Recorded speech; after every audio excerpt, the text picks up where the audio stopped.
Congratulations on being accepted. Congratulations on being accepted.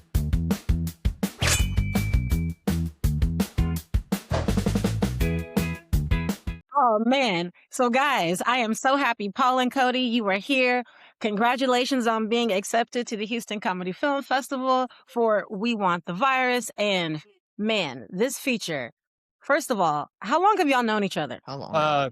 Cody and I met doing extra work, and I pitched him the script, and I thought he was a cool kid, and he had a great roommate that was also an actor, and yeah, we kind of followed that path, and yeah, this was the first movie we worked on, first project.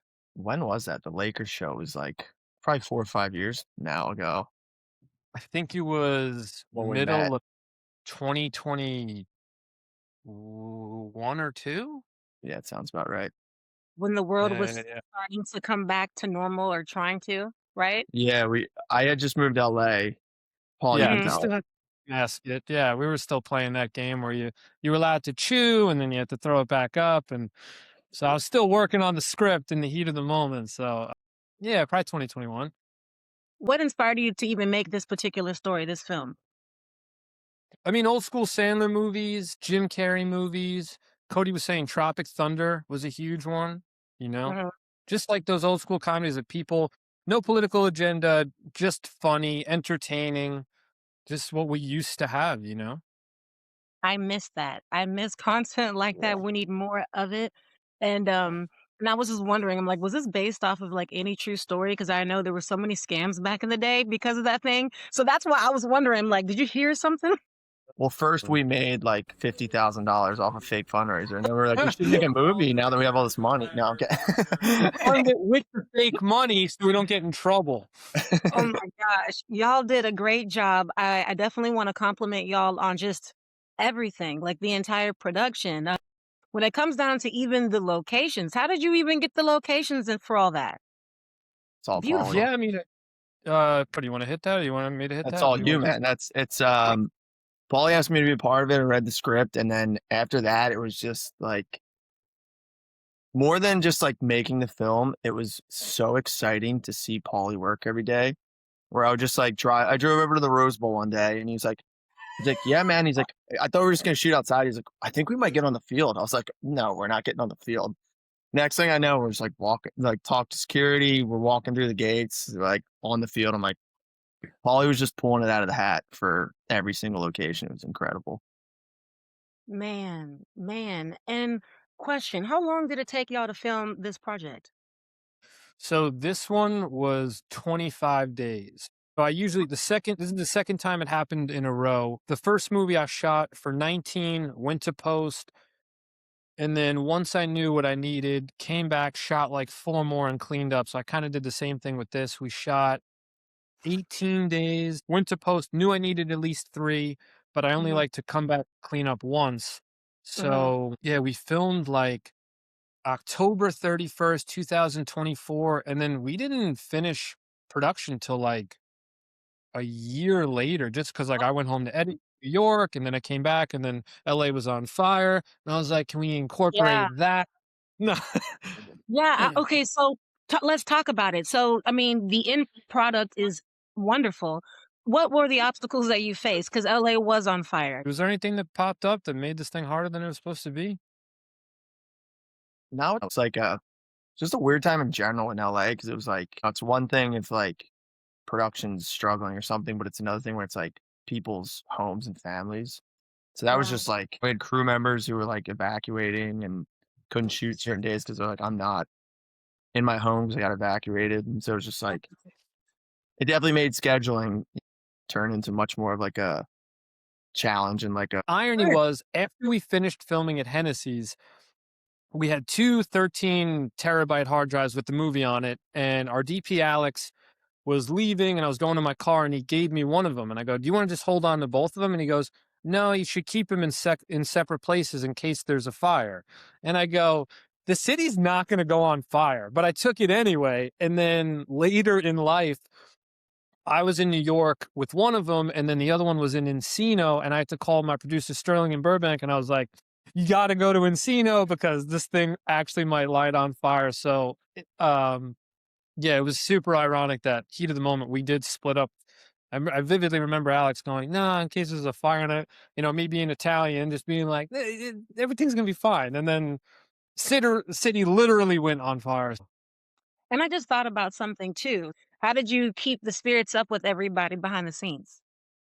The days on set were just like I mean, I know it's hard to like say it was a time to get your mind off of things, but it was also like, yeah, you're working and we're all laughing. And it was like kind of a bit of an escape maybe from like the day-to-day headaches of like can I go home tonight? Am I evacuated still? All that. And it was just Uh-huh. like it was good to have that relief. I was luckily in Santa Monica, so I didn't like we weren't too it was like our fires get here, it's like Yeah. Los Angeles is gone, you know? So it was like a very nice thing for people to be like show up to set and be like, all right, like let's laugh and make some art and like do what we love and forget about, all So the I wanted to ask you, so that way it's not all mopey and fiery. Just to switch it real quick, I wanted to just ask you, so what were some of the funny behind the scenes moments that were not caught on camera? We have some BTS of the hospital. The hospital, for some reason, it was November 11th, very spiritual day too, the ones. But I mean, I think that's something that kept us really light was the goals for every day were only 4 to 6 pages. And I never created this, if we missed it, the movie's over. And I tried not to create this any opportunity for us to fall behind. Like I would make some of the goals like, okay, first 4 days we're at Adam and Greg's apartment. So if the first day we miss something, we could pick it up the second day. If the first day we finish early, we can start diving into the second day. So I tried to always create this idea that, um, staying on track was really easy. It was really easy for us to get ahead. And I think that that relieves some stress. And I don't know. One investor told me, he said, just treat this thing like Caddyshack and just kind of go into it and let everyone do their thing. So it was almost, as a director, I was just trying to, people having a good time was more important than the beats for half of it in a weird way. It was just like, I mean, Donnie's scene was a complete riff. And I didn't know that till, Cody and Sam were like writing it on the fly. And I just kind of hung out and ate some airheads. And I was like, I don't know. I mean, as long as we get these rave tickets, the scene works. So yeah. go ahead. What was your favorite thing about working with Cody? Favorite thing about working with Cody was I learned the first day the best way to direct him was to just let him do his thing. I remember the first day there was a take, and in the beginning I was directing him and I was telling him to do too much. Like I was like, lift that, do that, add this, pop that, and he'd go, okay. But I knew like it was like that's a crazy note, and I Yeah, feel like I was throwing too much at him. And then there was one take where I just looked at him and I go, great, have a free take. And then he killed it. And then from there on in, I was like, oh, I just got to leave this kid alone and it'll flourish. And it did. I love that.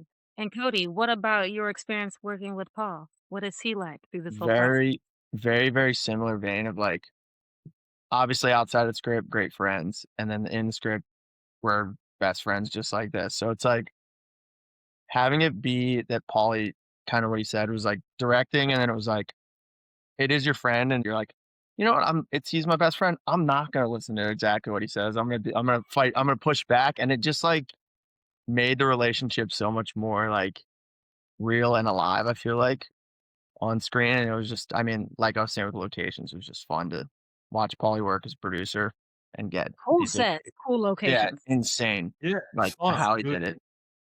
I'm telling you, when I say that was a grand entrance, that was a grand entrance. I'm like, whoa. Oh, yeah. I always wanted to film at my house, and I'm glad I had an opportunity to do that. I was like, why don't we just film at my home? Man, that is too cool. Wait, so what's next for you guys? I'm just really curious. Like, what do you want to do after this? A sequel. We're going to hang over Mhm. this thing. We're going to butcher it. Yeah. No, I don't know. I mean, I wrote 4 more movies. If someone was open to a sequel, I think Cody and I would definitely dive into it because I Okay. just have to remain pissed off and he has to remain a good kid. And we could start filming right now. It's um, yeah. I mean, I got some projects in the tank. I want to shoot one in Los Angeles when I get back, and Yeah, I mean, getting a good rep would be cool, you know? Okay. Cody? Yeah. Yeah, same vein. Paul and I talk about like all the ideas and projects that we have. We both have written scripts, and it's just kind of like more of what's the best idea and how can we get this made in the same vein as we want the virus. Like, how can we make a sequel or make another idea that we love? I'm super happy I talked to you guys, and this is a good interview. It's awesome. Thanks for having us. Yeah, this was Oh, awesome. absolutely. So, guys, so Paul and Cody, how can your fans keep in touch with you? They should follow us on a 516 Productions Instagram or Cody's Instagram or my Instagram. Yep. Awesome. Thanks, guys. I will talk to y'all later. Thank you so much.